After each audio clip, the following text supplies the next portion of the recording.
Assalamualaikum warahmatullahi wabarakatuh. Selamat datang, salam kenal, dan kembali berjumpa dengan saya Pak B.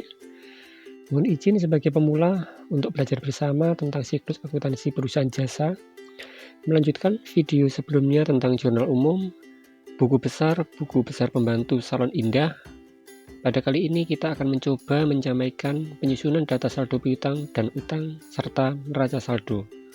Untuk memulainya, kita awali dengan basmalah. Bismillahirrahmanirrahim. Teman-teman semua, untuk menyusun daftar saldo piutang dan saldo utang, data yang kita gunakan buku besar pembantu piutang dan buku besar pembantu utang yang ada sesi sebelumnya sudah kita buat ya. Jadi kita tinggal memindahkan saja saldo yang ada di masing-masing buku besar pembantu ke dalam daftar saldo piutang. Oke, kita langsung saja. Yang pertama yaitu Nyonya Rinda. Ya, Nyonya Rinda bisa kita lihat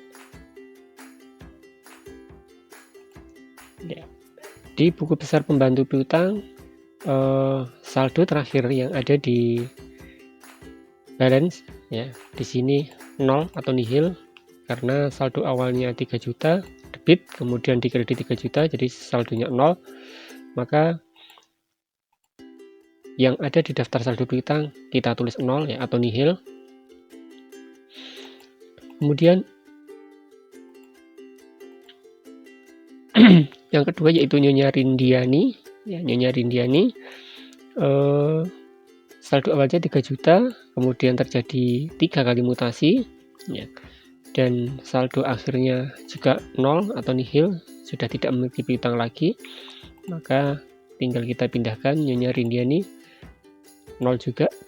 Kemudian yang ketiga Hotel Prasasti. Hotel Prasasti di sini ada di jurnal umum ya, ada mutasinya, saldonya debit 4.500.000. Ini 4.500.000 kita pindahkan ke sebelah sini ya, kita pindahkan 4.500.000. Oke, jadi total saldo piutangnya ada 4.500.000.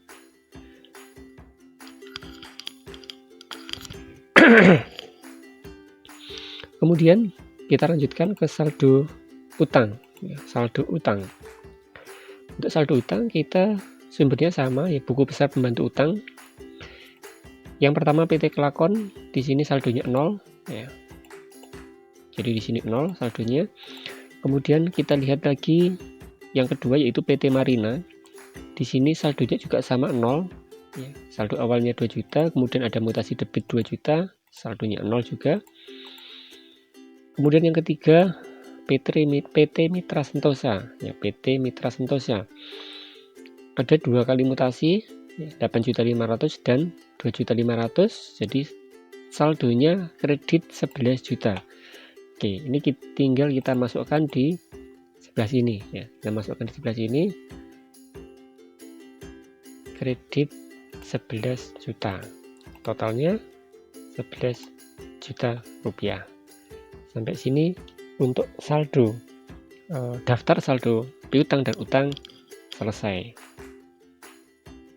Cukup mudah untuk penyusunan daftar saldo piutang ataupun saldo utangnya. Kemudian setelah ini kita lanjut ke neraca saldo ya, kita lihat ke neraca saldo.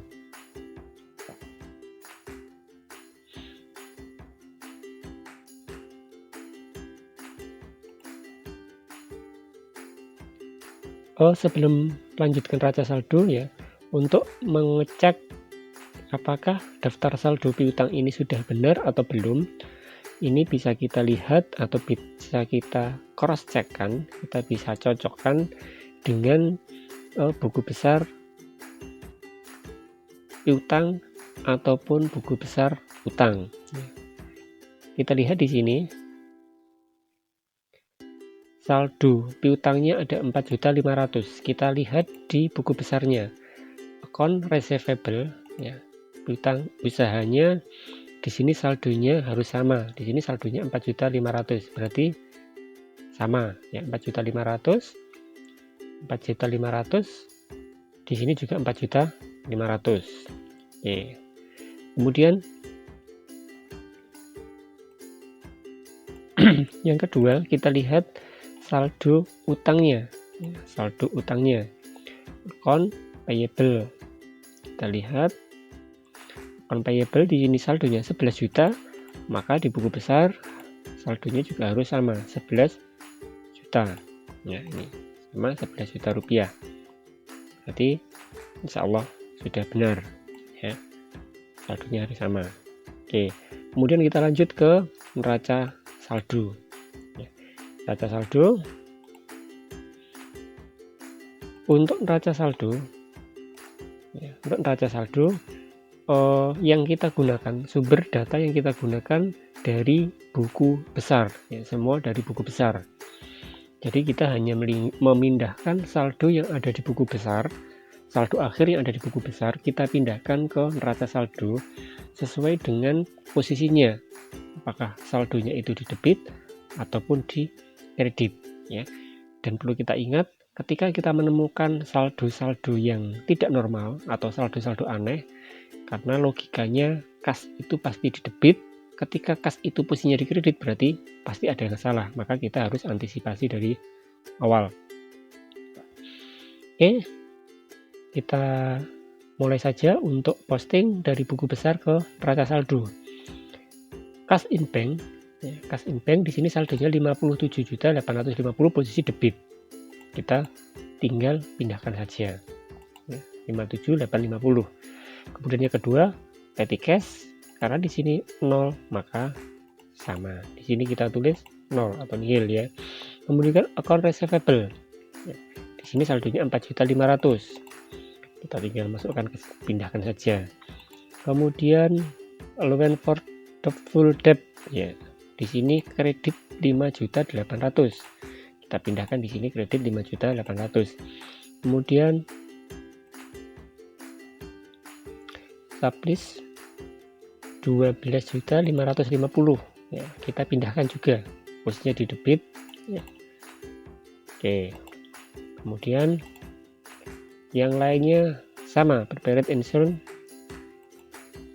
kita pindahkan juga di sini sampai semua selesai kita pindahkan ya.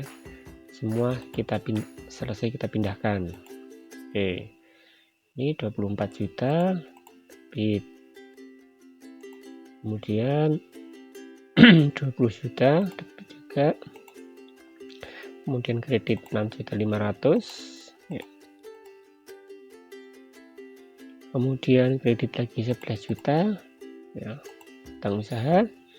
Kemudian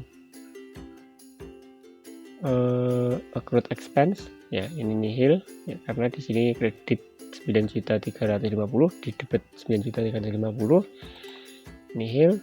Kemudian bank permata loan ya, utang banknya sini kredit 5 juta.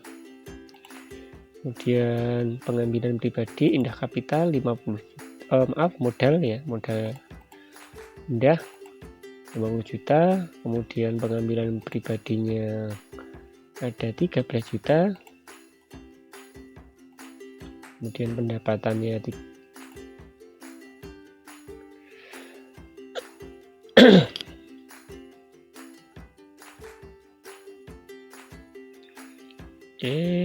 income summary-nya nggak ada.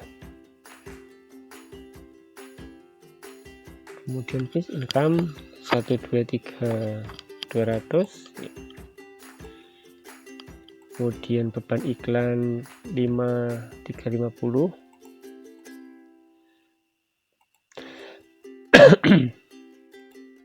Kemudian beban air, listrik, telepon. Kemudian peralatan kantor, persediaan perlengkapan kantor 4.950.000.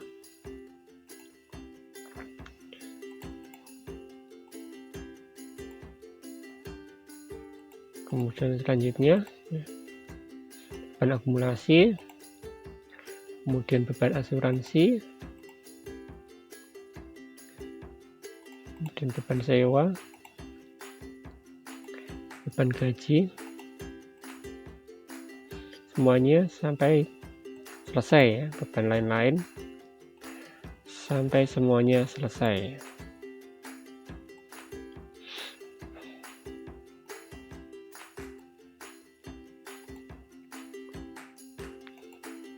Ini 2 juta beban bunga,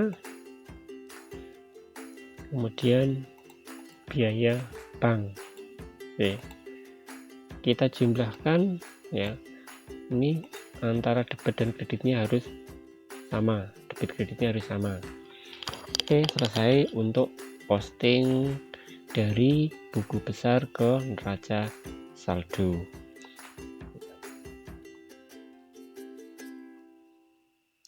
Jadi debit kreditnya harus sama ya. Kita bisa cek, kembali kita cek ya, seperti tadi dari buku besar pembantu. Di sini ada saldo piutang, kemudian ada saldo utangnya harus sama. Demikian pembahasan untuk posting dari buku besar, kemudian buku besar pembantu ke dalam daftar saldo piutang maupun utang, kemudian posting ke neraca saldo. Cukup sederhana dan cukup mudah, insya Allah. Untuk selanjutnya nanti akan kita lanjutkan di sesi berikutnya. Teman-teman semua, ada kurang lebihnya saya mohon maaf. Terima kasih, tetap semangat untuk belajar akuntansi. Assalamualaikum warahmatullahi wabarakatuh.